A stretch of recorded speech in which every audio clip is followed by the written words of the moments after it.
नमस्कार, आप देख रहे हैं खबरें हिमाचल की। मैं हूं आपके साथ संदीप तिवारी। हिमाचल प्रदेश विधानसभा चुनाव के लिए आज नामांकन के आखिरी दिन आम आदमी पार्टी और सीपीआईएम प्रत्याशियों ने नामांकन भरा। आम आदमी पार्टी के शिमला शहर से चमन राकेश, आजटा शिमला ग्रामीण से प्रेम ठाकुर और कसुम्पटी विधानसभा क्षेत्र से राजेश चारणा ने नामांकन दाखिल किया है। सीपीआईएम के पूर्व में आपको बता दें कि शिमला के उपमहापौर टिकेंद्र पवार ने नामांकन दाखिल किया है और जीत का दावा किया है। क्या प्राथमिकताएं आपकी रहेंगी, जनता के आशीर्वाद लेंगे? देखिए, हमने जनता के आशीर्वाद से, आपने देखा होगा, हम लंबे समय से जो है सामाजिक कार्य में विलीन है और शिमला के लिए हम हमेशा आवाज़ उठाते रहे हैं, चाहे किसी भी वर्ग की हो। उसी निमित्त हमने बहुत सी रिवायती दलों की भी बहुत कार्य किए, लेकिन कुछ ऐसी घटनाएं घटी जिसे हमें इग्नोर किया गया। इतनी मेहनत करने के बाद भी जिस पार्टी को हमने उठाया, सारी चीज़ें की, वहाँ के अध्यक्ष ने जो भी सारी चीज़ें रही आपके समक्ष रही हैं, लेकिन हमने इन चीज़ों से ऊपर उठ के इन सभी आशीर्वाद से, सारे जितने भी लोग हमारे साथ हैं, मेरे प्रपोजर हैं, मेरे सारे लोग हैं, जिनके आशीर्वाद से मैं आज शिमला की जनता के लिए मैंने नॉमिनेशन भरा है। और हमारी प्राथमिकताएं हर एक वर्ग की रहेंगी। जिसका जो कार्य शिमला जो शहरी कॉन्स्टिट्यूंसी है, उस कॉन्स्टिट्यूंसी में जिसका जो भी कार्य रहेगा हम उनके साथ खड़े हैं। हम विकास के बड़े बड़े दावे नहीं कर सकते, क्योंकि आपको पता है एज ए निर्दलीय उम्मीदवार और मैं कोई ऐसी चीज़ें कह दूं जो मेरे परिप्रेक्ष्य में ना आती हों, लेकिन ये ज़रूर मैं शिमला की जनता से वादा करना चाहता हूं कि किसी भी वर्ग का व्यक्ति हो, चाहे युवा हो, माताएं बहनें हो, बुजुर्ग हो, जो भी हो, उनके साथ उनका जो भी कार्य होगा, चाहे निजी कार्य होगा और सोशल कुछ भी उनका कार्य होगा, उनके साथ हमेशा मैं कंधे से कंधा मिलाकर उनके कार्य के लिए हमेशा अग्रसर रहूंगा। जो डेवलपमेंट की बात है, और उस डेवलपमेंट को मैंने पहले भी आपके समक्ष रखा है और आपके माध्यम से हमने कहा है कि डेवलपमेंट एक निरंतर प्रक्रिया है, होती रहनी चाहिए। जिसका जो दायित्व है, जिसका जो बनता है काम, उसको करना चाहिए, उसमें रोक नहीं लगनी चाहिए। उस विषय में भी हम हमेशा निरंतर आगे बढ़ते रहेंगे। और मैंने जैसा भी कहा है कि शिमला शहर जो है one of the oldest city है, इसको आगे ले जाने में, इसको जो ये है विश्व के मानचित्र पे अच्छा निखारने के लिए, बहुत सारी चीज़ें बेहतरी करने के लिए, यहाँ कंजेशन की बहुत जो है दिक्कत है, पानी की बड़ी दिक्कत है, बहुत सी और चीज़ों की, पार्किंग की बड़ी दिक्कत है। जो दिक्कतें वार्ड वाइज हमारे जैसे 22 वार्ड हैं, जो जिसकी जहाँ की जो समस्या है उसको पूरा करने के लिए, आवाज़ उठाने के लिए हमेशा लोगों के बीच हम निरंतर जो है उपस्थित रहेंगे। और जैसा भी समावेश रहेगा, जो भी स्थिति रहेगी, हम शिमला शहरी की जनता के साथ दिन रात खड़े रहेंगे जब तक हम शिमला में हैं। शिमला शहर को बदलाव की बहुत सख्त ज़रूरत है और शिमला को बेहतर बनाने की ज़रूरत है, और इसको बेहतर बनाने में यहाँ के लोग सबसे महत्वपूर्ण हैं। और इसीलिए जो हम लोग कह रहे हैं कि शिमला की जो स्पिरिट है, जो इसकी आत्मा है, उस आत्मा को जीवित करने की ज़रूरत है। और उस आत्मा को जीवित करने के लिए ज़रूरी ये है कि ये शहर की जो बुनियाद है, वो बुनियाद पूरी हिला दी गई है। ये शहर जो जंगल के अंदर शहर माना जाता था, आज पूरा कंक्रीट का जंगल शहर के अंदर खड़ा कर दिया है। ये स्मार्ट सिटी नहीं है। और इसलिए ये कैसा हमारे सपनों का शहर होना चाहिए, जिसमें हमारे बच्चों का भविष्य बेहतर हो, जिसमें ये जो आज नशे की दहलीज पर शहर खड़ा हो रहा है, उसके कैसे मुकाबला किया जा सकता है। जो हमारे कर्मचारी हैं, उनका भविष्य, ओल्ड पेंशन स्कीम, ये बहुत महत्वपूर्ण सवाल है। आप ही से मैं पूछता हूँ, 2-2 घंटे आप जाम में हो, क्या ये स्मार्ट सिटी है? तो ये इतना छोटा सा शहर है, इसमें कोई रॉकेट साइंस की जरूरत नहीं है। बुनियादी विज्ञान ये है कि लोगों के बीच में जाकर, उनसे पूछकर इस शहर का निर्माण करना है। संजय भाई और मैं, हम यहाँ पर हैं, हम लोगों ने करीब 8-10 हज़ार करोड़ इस शहर को दिए 2017 में जब हम छोड़ कर गए। वो 10,000 करोड़ आप थोड़ा गिनिए, एक एक की जेब में अगर जाता 10,000 करोड़, कितना पैसा जा सकता था। वो पूरा पैसा कुछ लोगों की जेब में पहुंचा दिया गया है।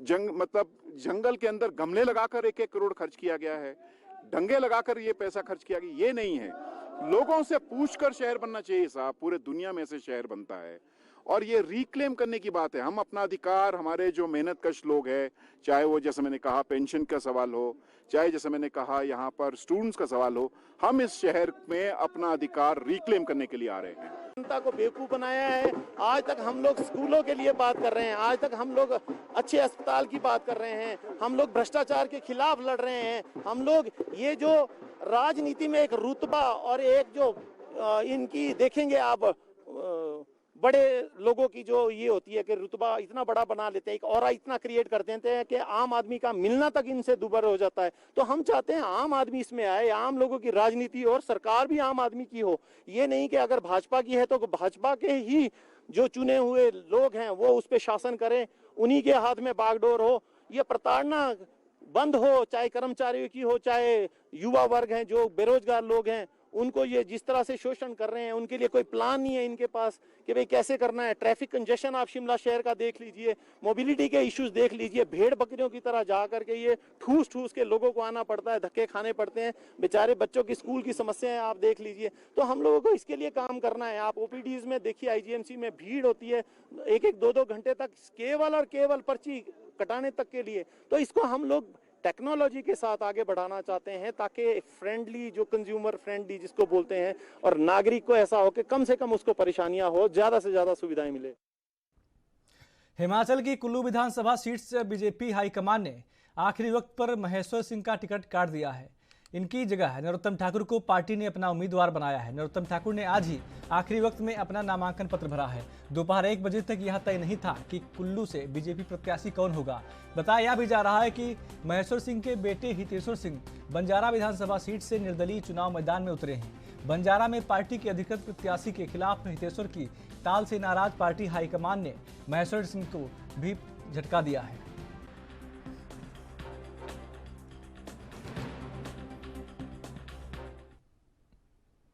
वहीं बीजेपी से टिकट न मिलने पर नाराज विपिन नेहरिया ने मंगलवार को धर्मशाला विधानसभा क्षेत्र से आजाद उम्मीदवार के रूप में अपना नामांकन पत्र दाखिल कर दिया है। नामांकन पत्र भरने के दौरान उन्होंने अपने समर्थकों का भी शक्ति प्रदर्शन किया। विपिन नेहरिया ने पुलिस मैदान में नजदीक से उपायुक्त कार्यालय के तक जोरदार रैली निकाली और विधानसभा क्षेत्र में अपनी आवाज को बुलंद किया। इस मौके पर विपिन नेहरिया ने कहा कि जिस लक्ष्य को लेकर चुनाव में खड़े हुए थे उसे वह पूरा करेंगे। साथ ही कहा कि धर्मशाला का विकास ही उनका मुख्य उद्देश्य होगा। आपको बता दें कि विपिन नेहरिया ने जनता ने आग्रह किया है कि चुनाव में सही को चुने और सही पर अपना मतदान करें।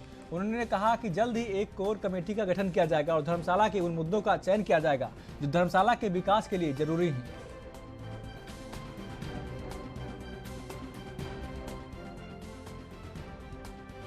तो आपका क्या मतलब रहेगी रणनीति चुनाव? मेरी रणनीति रहेगी कि सबसे पहले चुनाव को जिस तरह लड़ा जाता है उस तरह लड़े और जितनी भी समितियां और जितने भी कार्यकर्ता हमारे साथ जुड़ेंगे हम सभी को काम में लगाएंगे और धर्मशाला विधानसभा से आजाद प्रत्याशी के रूप में मैं नामांकन भरने जा रहा हूं। और निश्चित तौर पर मैं अपने जो लक्ष्य है, मेरा जो लक्ष्य है, जिस चीज़ के लिए हम खड़े हुए हैं उसको पूर्ण करने के लिए जनता का सहयोग और जनता का आशीर्वाद, मैं धर्मशाला की प्रबुद्ध जनता को मैं नमन करता हूं। मैं दोनों हाथ जोड़ के प्रार्थना करता हूं कि आप सही चुने, सही विकल्प चुने, सभी के बारे में सोच समझ के वोट दें और कंपैरिजन करें कि कौन कहाँ है और किसने क्या किया है। धन्यवाद। किन मुद्दों को लेके जो है आप वोट मांगने के लिए जनता के बीच जाएंगे? अभी हम आजाद प्रत्याशी के रूप में नामांकन भर रहे हैं। हमारी एक कोर कमेटी बनेगी। जब हम बैठेंगे तो हम बहुत से मुद्दे धर्मशाला के लिए मेमोरेंडम अपना बनाएंगे। हिमाचल प्रदेश के धर्मशाला में बीजेपी के पूर्व मंडलाध्यक्ष अनिल चौधरी अपनी ही पार्टी में बागी बन गए हैं। धर्मशाला में टिकट आवंटन से बीजेपी हाई कमान से नाराज चल रहे। धर्मशाला बीजेपी मंडलाध्यक्ष अनिल चौधरी ने आजाद उम्मीदवार चुनाव लड़ने के लिए ताल ठोंक दी है। आज मैंने आजाद प्रत्याशी के रूप में जो है नामांकन भरा है, क्योंकि हमारा जो भाजपा का टिकट था जो यहाँ के लोगों के अनुरूप नहीं दिया गया। लोगों में रोष था और 4-5 दिन से वो लगातार रोष कर रहे थे। उन्होंने मेरे को बुलाकर यहाँ एक अपने जो पार्टी के कार्यकर्ता थे उन्होंने एक जनसभा भी किया और सभी लोग जो है उसके विरोध में थे कि ये जो टिकट राकेश चौधरी को दिया गया है वो कभी भी भारतीय जनता पार्टी का जो है वो नहीं था और ना ही है। और हमारे हाईकमान से जो गलती हुआ है और आप उन लोगों ने जो भाजपा परिवार के थे और मेरे आसपास के जितने भी गांव के लोग थे उन्होंने लोगों ने मुझे प्रेस से डाला और आज मुझसे जो है आजाद उम्मीदवार का नामांकन। देखो कई प्रकार के मुद्दे हैं, मैं पहले भी बता चुका हूँ। जैसे जैसे जो है काम होते जाते हैं नया काम निकलता जाता है। धर्मशाला में अनेक प्रकार के मुद्दे हैं, मैंने पहले भी बताए हैं। ऊपर में डल झील है, जैसे सेंट्रल यूनिवर्सिटी है, अपने सेंटर यहाँ अपने जो MC में है, जगह जगह लाइटें वगैरह और कई प्रकार के जो है लोगों के जो अपने जितने भी वार्ड हैं उनके रास्ते अभी पक्के नहीं हैं और रास्ते पक्के करवाने या पानी की जो व्यवस्था सुचारू रूप से चालू नहीं है, वो कई प्रकार की कमी। चलो वो उस वक्त देखते हैं। पहले तो हमने चुनाव जीतना है। मेरी पूरी भाजपा और मेरे जो आसपास के लोग हैं, हर समुदाय के लोग जो हैं वो मेरे साथ हैं, क्योंकि हर यहाँ जो है जो किसी भी कम्युनिटी के लोग हैं जितने भी वो मेरे साथ हैं और सभी लोगों ने मुझसे बार बार आग्रह किया और आज मुझे जो है नामांकन। बढ़ते हैं अगली खबर की ओर। शिमला के चौपाल विधानसभा क्षेत्र के कांग्रेस के पूर्व विधायक ने चुनावी ताल ठोंक दी है। कांग्रेस से टिकट न मिलने से उन्होंने चौपाल में समर्थकों से अपना नामांकन भरा और बता दें कि इस दौरान कांग्रेस के प्रदेश प्रभारी राजीव शुक्ला के खिलाफ जमकर नारेबाजी की। साथ ही टिकट बेचने के आरोप भी लगाए गए हैं। आपको बता दें कि सुभाष मंगलेट ने कहा कि उन्होंने कांग्रेस से टिकट के लिए आवेदन किया था, लेकिन कांग्रेस ने ऐसे व्यक्ति को टिकट दी है जिसने 2017 के चुनाव में बीजेपी का साथ दिया और इस बार सर्वे के आधार पर टिकट बांटने की बात कही जा रही थी, लेकिन सर्वे पूरी तरह से फर्जी था। उन्होंने कांग्रेस प्रभारी राजू शुक्ला पर भी गंभीर आरोप लगाए हैं और कहा कि राजू शुक्ला नेता नहीं है, मैनेजमेंट कारपोरेट जगत के नेता हैं, वे बिजनेसमैन अच्छे हो सकते हैं।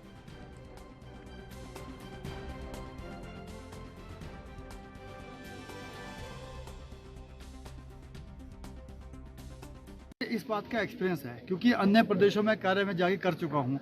इससे पहले ही मैं 4 महीने उत्तराखंड में जाके कांग्रेस के लिए कार्य कर चुका हूँ। वहाँ भी यही हुआ, जहाँ पे मेरी ड्यूटी लगी थी 2 डिस्ट्रिक्ट मेरे पास थी, वहाँ ऑब्जर्वर था कांग्रेस पार्टी का वहाँ पे। लेकिन हमने जिनको कहा कि ये सर्वे के आधार पे आगे चल रहे हैं, हमने भी वहाँ पे सर्वे किया और इससे पहले वहाँ पे 4-5 एजेंसीज का काम कर चुकी थी।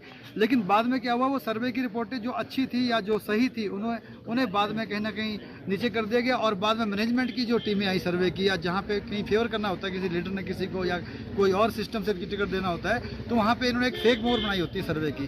वो किसी 2-3 फर्जी कंपनी लगाई होती है सर्वे की, वहाँ पे फटाफट वहाँ मोहर लगाते कि ये सर्वे में आगे उसको दिखाया, इनको टिकट दिया, उसने टिकट ही वापस कर दिया। तो मुझे समझ नहीं आ रही पार्टी करने क्या जा रही है, कौन लोग है ये। मेरे हिसाब से जो शुक्ला जी है, ये पहली बात तो नेता ही नहीं है, ये है मैनेजमेंट के आदमी, कॉर्पोरेट जगत के आदमी है। बिजनेसमैन अच्छे हो सकते हैं, लेकिन नेतागिरी करना या संगठन को चलाना या अपने लीडर के प्रति उत्तरदायिता से काम करना वो अलग बात है। मेरे हिसाब से वो निष्ठा से कार्य नहीं कर रहे, वो कांग्रेस पार्टी की हमारी हाईकमान को गुमराह कर रहे हैं, जहाँ पे हमारा राष्ट्रीय नेतृत्व इतना अच्छा कार्य कर रहा था। लेकिन ऐसे प्रभारी को लगाना जिसने कभी अपने फ्लाइंग दौरे हेलीकॉप्टर से करने और 5 स्टार में रहना है, और इसी हिसाब से मेरे हिसाब से कांग्रेस को वो कहने के नुकसान पहुँचा कर चुके, जो कि आने वाली सरकार। आपने कहा दूसरा कि हमने आरोप लगाया, मेरे से पहले जो विधायक बलबीर सिंह वर्मा जी हैं, ये उनने कम से कम मीडिया में 10 बजे आपको बोल दिया कि मैं बड़ा धन्यवादी हूँ उन मित्रों का जो लोग मुझे जो इसमें लाए, जब मुझे कोई नहीं जानता था उन मित्रों ने मेरा सहयोग किया, वही मुझे लेके आए हैं और मुझ पे उनका कर्ज है। और आज अगर वो मेरे सामने लड़ेंगे भी तो हम भाईचारे में लड़ेंगे। तो मेरे हिसाब से ये तो चुनावी असली कांग्रेस वर्सेस मेरे हिसाब से ये बीजेपी की ए और बी टीम का हो रहा है। तो कोई बात नहीं, आपस में वो भिड़े। हम तो पहले भी असली में थे, आज भी असली कांग्रेस में है। और मेरे हिसाब हिमाचल विधानसभा चुनाव के मद्देनजर शराब के अवैध कारोबार पर आबकारी एवं कराधान विभाग की धरपकड़ जारी है। इसके आपको बता दें कि मंसूबों पर पानी फेरने के लिए विभाग की चेकिंग की मुहिम दिन रात जारी है। छापेमारी के दौरान हर दिन भारी मात्रा में अवैध शराब पकड़ी जा रही है। विभाग की टीम ने आज शिमला, ऊना, बद्दी में छापेमारी के दौरान अवैध शराब की आपको बता दें कि 1454 बोतलें पकड़ी हैं और 39 अवैध शराब कारोबारियों के खिलाफ नियमों के तहत कार्रवाई अमल में लाई गई है।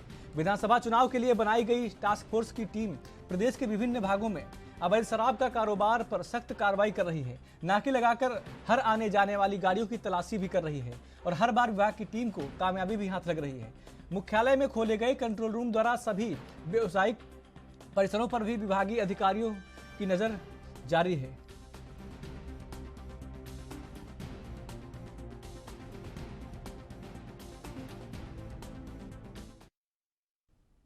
हिमाचल प्रदेश में विश्व विख्यात शक्तिपीठ स्थलों पर सूर्य ग्रहण के दौरान भी मंदिर खुले हैं और काफी संख्या में श्रद्धालु माता जी के दर्शनों के लिए पहुंच रहे हैं। पंजाब, हिमाचल प्रदेश, हरियाणा, दिल्ली और अन्य प्रदेशों से श्रद्धालुओं का जमावड़ा देखने को लगा है। आपको बता दें आपको कि आज सूर्य ग्रहण सूतक से ग्रहण काल में जब तप यज्ञ सिद्धि की प्राप्ति होगी। 25 अक्टूबर को भारतवर्ष में आंशिक रूप से सूर्य ग्रहण दिखाई देगा। आपको बता दें कि जिसका सूतक काल दोपहर से शाम तक चलेगा। इस ग्रहण काल में यज्ञ जप करने से ग्रहण का फल लाखों गुना पुण्य में बदल जाएगा। इस बारे में पुजारी मुकेश शर्मा, नीलम शर्मा ने बताया कि आज सूर्य ग्रहण है और दोपहर 2:30 बजे से लेकर शाम 6 बजे तक सूतक ग्रहण काल रहेगा।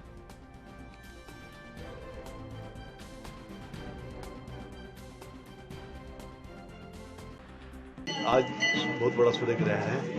हमारे जितने हिमाचल में शक्तिपीठ हैं, चाहे नैना देवी हो, ज्वाला जी हो, कांगड़ा हो, चिंतपूर्णी, ये बंद नहीं होते हैं। बाकी जगह सभी मंदिर बंद है। सूर्य ग्रहण के लगने के बावजूद भी हमारे यहाँ पे नैना देवी में काफ़ी तादाद में श्रद्धालु माथा टेकने आ रहे हैं। काफ़ी संख्या में माता जी की प्रणाम करके यहाँ अपनी मनोकामना पूरी करके जा रहे हैं। जय के दिन हिमाचल प्रदेश के शक्तिपीठों में सारे मंदिर वगैरह खुले रहते हैं, क्योंकि इसमें पूजा पाठ करने का बड़ा विशेष महत्व होता है और उसका काफी गुना उसका फल प्राप्त मिलता है। माता का मंदिर खुला है, हमने यहाँ अभी दर्शन किए हैं और ये मंदिर आज ग्रहण में भी खुला रहे। माता का मंदिर खुला है, हमने यहाँ अभी दर्शन किए हैं और ये मंदिर आज। आम आदमी पार्टी के उम्मीदवार कुलवंत राणा ने नामांकन के आखिरी दिन मंगलवार को अपना नामांकन दाखिल किया है। इस मौके पर आम आदमी पार्टी के समर्थक भी कुलवंत राणा के साथ उपस्थित रहे। नामांकन भरने के बाद पत्रकारों से बातचीत करते हुए कुलवंत राणा ने कहा कि उन्होंने आज अपना नामांकन पत्र दाखिल कर दिया है। साथ ही बीजेपी पर निशाना साधते हुए उन्होंने कहा कि पिछले कई सालों से धर्मशाला के साथ जो अन्याय हो रहा है उसे आम आदमी पार्टी निश्चित रूप से खत्म कर देगी।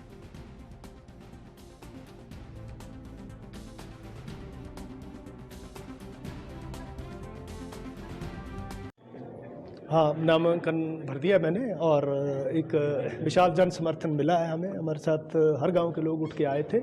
मैं उनका भी आभार प्रकट करना चाहूँगा और सबसे ज़्यादा मैं मीडिया का आभार प्रकट करना चाहूँगा कि जिन्होंने हमेशा मेरा साथ दिया और मैं रिक्वेस्ट करूँगा कि आगे भी वो मेरिट के ऊपर।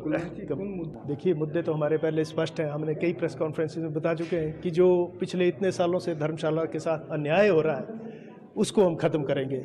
चाहे वो सेंट्रल यूनिवर्सिटी का था, चाहे वो गग्गल हवाई अड्डे का था, चाहे वो दूसरे हॉस्पिटल का था, इसमें हमेशा हमारे साथ अन्याय हुआ है और इसको समाप्त करेंगे। और धर्मशाला को हम पॉलिटिकल टूरिस्ट प्लेस नहीं बनने देंगे कि विधानसभा 3 दिन के लिए आए और मंत्री आएँ और चले जाएं। ये जो कमरे बने आपके सामने देख रहे हैं, मंत्रियों के लिए बने हुए और 2 कमरों में 2 मंत्री बैठने चाहिए ताकि शिमला लोगों को ना जाना पड़े और घर द्वार के ऊपर उनको एडमिनिस्ट्रेशन मिले। यही हमारी कोशिश है। आज देखिए, नेता बड़े हैं या छोटे हैं इससे कोई फर्क नहीं पड़ता। फर्क तो बड़े और छोटे जो है वो जनता बनाती है। तो जब हमारे साथ जनता का भरपूर समर्थन है तो इसलिए हमें किसी प्रकार। नामांकन दाखिल करने के आखिरी दिन देहरा से कांग्रेस प्रत्याशी डॉक्टर राजेश शर्मा ने अपना नामांकन भर दिया है। इस दौरान कांग्रेस के बड़े ओबीसी नेता और ज्वाली विधानसभा क्षेत्र के कांग्रेस के प्रत्याशी चौधरी चंद्र कुमार भी पहुंचे। कहा जा रहा है कि चंद्र कुमार को ओबीसी वोट बैंक को साधने के लिए बुलाया गया है। यहाँ बीजेपी ने रमेश धवाला को चुनावी मैदान में उतारा है। रमेश धवाला ओबीसी वर्ग के ताल्लुक रखते हैं। आपको बता दें कि इसलिए कांग्रेस इस वोट बैंक को अपने पक्ष में करने के लिए एड़ी से चोटी का जोड़ लगा रही है। डॉक्टर राजेश शर्मा ने कहा कि कांग्रेस पार्टी ने सबसे छोटे कार्यकर्ता पर विश्वास जताया है और देहरा की भावनाओं का सम्मान भी किया है।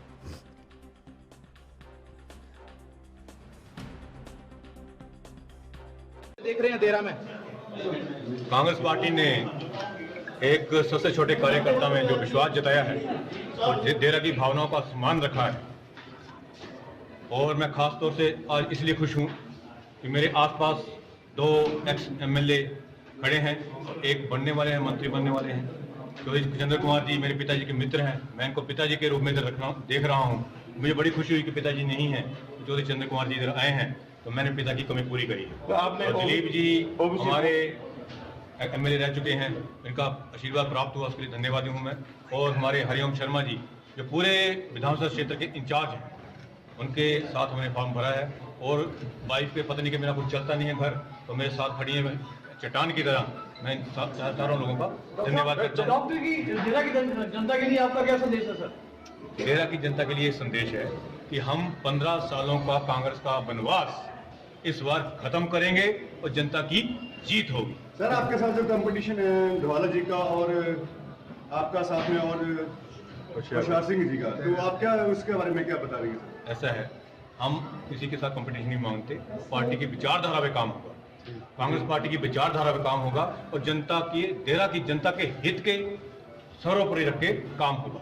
सर, नामांकन बने ओबीसी नेता चंद्र कुमार आए हैं, तो क्या लग रहा है कि ओबीसी वोट बैंक साधने की कोशिश की जा रही है? ये मेरे पिताजी के मित्र हैं। हम जाति विशेष में विश्वास नहीं रखते हैं। ये मेरे पिताजी के मित्र के तौर पे इधर आए हैं, उस नाते में इनका धन्यवाद करता हूँ। सर, देहरा में स्वास्थ्य को लेकर आप हमेशा कहते हैं, परंतु शिक्षा को लेकर किसी भी प्रत्याशी ने आज तक कुछ नहीं कहा है। क्या कहेंगे इसको लेकर? अब तो एक जो भी मैं रिज्यूम देख रहा हूँ, आपको एक शिक्षित प्रतिनिधि मिलने वाला है, तो शिक्षा का उसमें बढ़ावा होगा ही होगा। हिमाचल प्रदेश में आचार संहिता लागू होते ही हिमाचल प्रदेश में चुनावी बिगुल बच चुका है। इसी के चलते जिला चंबा की बात करें तो यहां पर भी चुनावी सरगर्मियां तेज हो गई हैं। तो वहीं कानून व्यवस्था को बेहतर बनाने के लिए पुलिस दिन रात अपने अपने क्षेत्रों में जुट चुकी है। सलोनी उपमंडल की बात करें तो यहाँ पर भी पुलिस तैनात है और एसडीएम कार्यालय के 100 मीटर के दायरे में 4 लोग ही अंदर आ सकते हैं। इसी के चलते पार्टी के लोग भी अपना नामांकन दर्ज कराने के लिए 4 लोगों के साथ ही आ रहे हैं और अन्य लोग भी पुलिस का पूरा सहयोग कर रहे हैं और बारी बारी से एसडीएम कार्यालय में जा रहे हैं।